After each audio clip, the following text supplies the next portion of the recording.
BNB.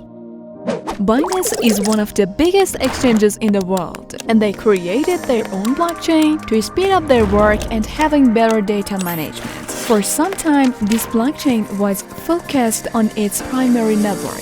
Then, after seeing Ethereum, Binance Exchange developed another blockchain called Binance Smart Chain. BSC with smart contracts could process more transactions with higher speed.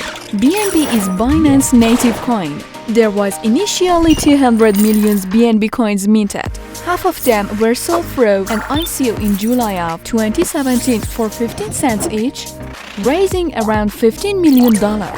This is an amazing number. Another 40% of all the coins were given to the founding team, and 10% of all the coins were given to angel investors. One thing that is very interesting about the BNB coin is that they burn 20 of all the profit of Binance for a year each quarter. It's kinda token burning.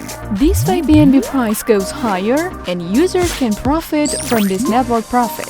BNB has other use cases too. For example, you can stake it and receive interest. Produced in Rasanet Studio.